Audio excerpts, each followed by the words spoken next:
Fala pessoal, sejam muito bem-vindos a mais um vídeo aqui do canal Matheus Ferraz. Receituário de sempre, curtam, comentem, compartilhem, se inscrevam no canal, sigam-me nas redes sociais, Matheus Ferraz F. E se quiserem apoiar o nosso trabalho, cliquem no link do LivePix aqui na descrição do vídeo. O tema de hoje surgiu de dois eventos, um de ordem mais pública, que foi a briga entre o Nando Moura e o engenheiro Léo, e outro de ordem mais restrita, envolvendo uma colega do X, cujo nome eu não vou citar aqui para resguardá-la, que foi vítima de falas bastante insultuosas e injustas de um outro perfil.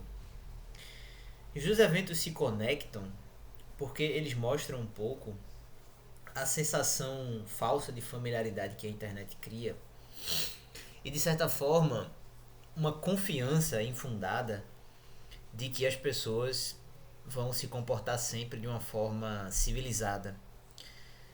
Eu digo isso porque às vezes nós falamos com as pessoas na internet como se elas fossem parte da nossa família e de fato admitissem da nossa parte uma conduta mais exaltada. Você às vezes, quando é adolescente, quando é jovem, fala de uma forma desrespeitosa com seus pais, com seus avós, com pessoas mais velhas, e você age dessa forma partindo do princípio de que aquelas pessoas não vão revidar, ou de que aquelas pessoas vão sempre entender a sua postura, que elas serão compreensivas. E às vezes as pessoas transportam essa crença para a internet e acham que as pessoas que estão do outro lado da tela vão se comportar da mesma forma. E isso traz consequências muito graves quando você pensa no campo político, na medida em que certas falas, quando ditas virtualmente, têm um efeito diferente de quando ditas de forma presencial. E as pessoas se sentem seguras para se aproximar e entrar em uma confrontação, e de repente elas veem que as consequências daquela fala, as consequências daquele ato surgem de uma forma rápida e inesperada, o que pode terminar, por exemplo, em uma agressão física. No caso do Nando Moura e do engenheiro Léo, essa agressão física ela não chegou a se materializar em algo mais grave, em um ferimento, em uma tragédia, graças a Deus. Mas o risco era iminente. Era possível que aquilo ali degenerasse uma briga, era possível que aquilo ali terminasse em uma situação triste para a família do Nando Moura, com a qual ele estava, e também para o engenheiro Léo, na medida em que ele também poderia ser muito prejudicado. Se aquilo ali redundasse numa briga, ele poderia também, se o Nando Moura tivesse revidado, perder a própria vida, ou ter contra si uma acusação criminal, que é, sem dúvida, algo muito pesado. Então vejam que, por uma briga da internet, por um debate político acalorado, aquelas duas pessoas poderiam mudar suas vidas para sempre. E ninguém percebe o peso disso. As pessoas continuam falando, continuam debatendo e acham que as palavras que elas proferem vão sempre ser interpretadas como palavras, como elementos que não causam dano efetivo.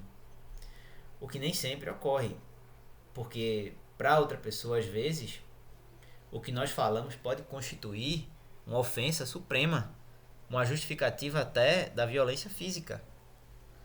E se a pessoa julga que o que você fala merece uma resposta física, você pode perder a sua vida, você pode ser agredido, você pode ser ferido.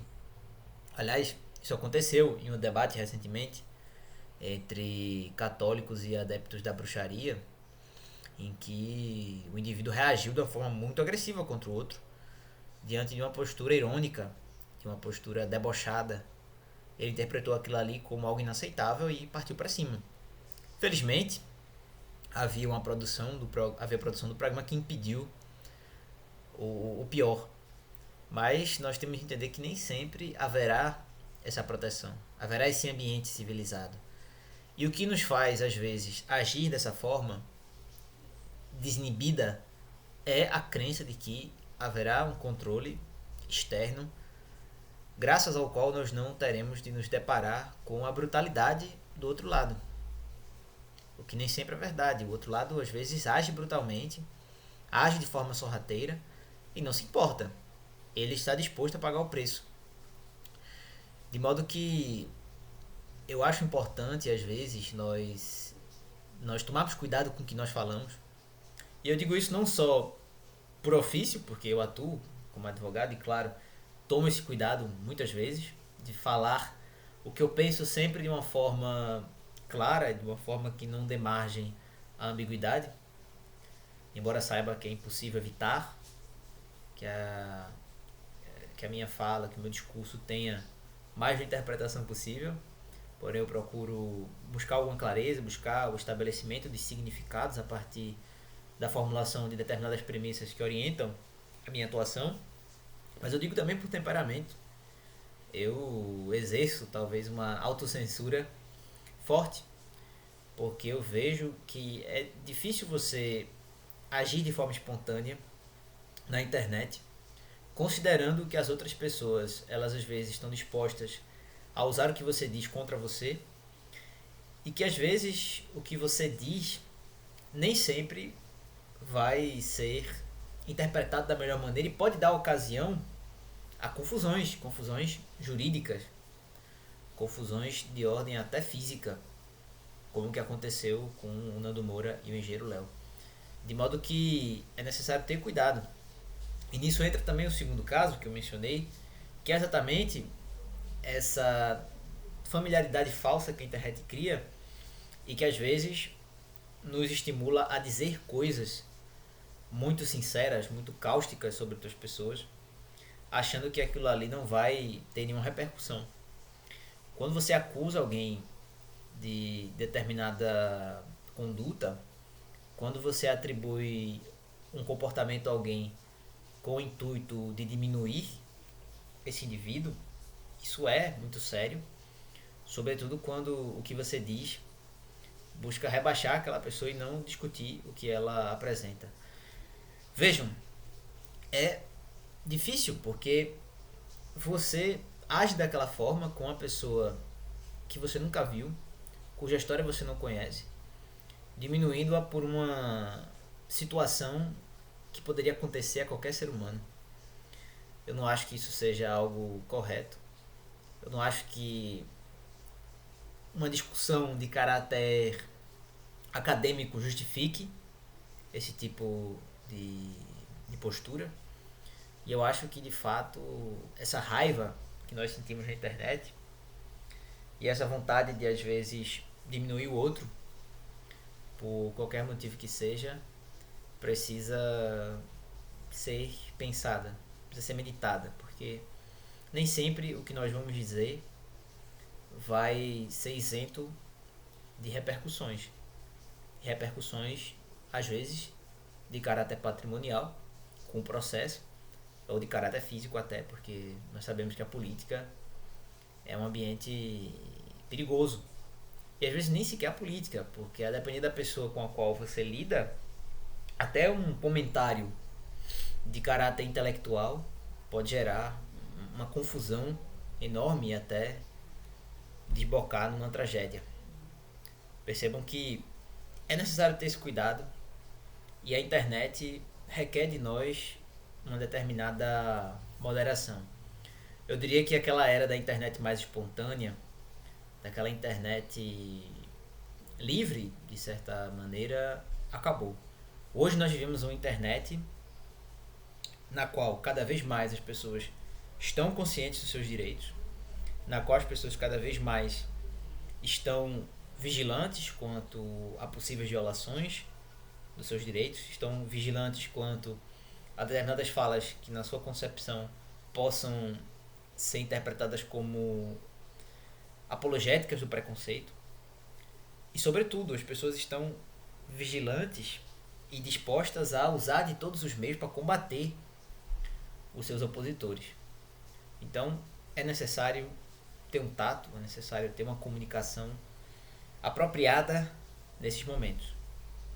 E de certa forma adotar uma postura que não irá certamente nos blindar contra esses eventos, mas que talvez nos garanta uma certa margem de segurança com a qual nós possamos operar e sair de situações embaraçosas. E esses eventos, Nando Moringeiro Léo e esse caso do Twitter, mostram que nós precisamos de uma reflexão quanto àquilo que sai do nosso íntimo, quanto aos nossos pensamentos, quanto às nossas publicações. Óbvio que eu acho que a liberdade de expressão é importante e necessária. Nós temos que, na medida do possível, interpretar aquilo que o outro diz de uma forma benéfica, mas é preciso entender que a argumentação ela requer um nível de comunicação mais desenvolvido. E, infelizmente, a maioria das pessoas não sabe se comunicar direito e não consegue, muitas vezes, encarar um problema com alguma objetividade, com algum distanciamento. Até porque um distanciamento absoluto é impossível. Mas é preciso evitar, pelo menos, aqueles conflitos de interesse mais explícitos, mais patentes. É preciso se policiar e forjar algum grau de objetividade, de isenção, que permita uma análise comunicável e uma análise com a qual os outros possam concordar ou discordar, apresentando os seus argumentos e questionando aquelas premissas. Eu diria que hoje essa ambição é muito complicada de alcançar.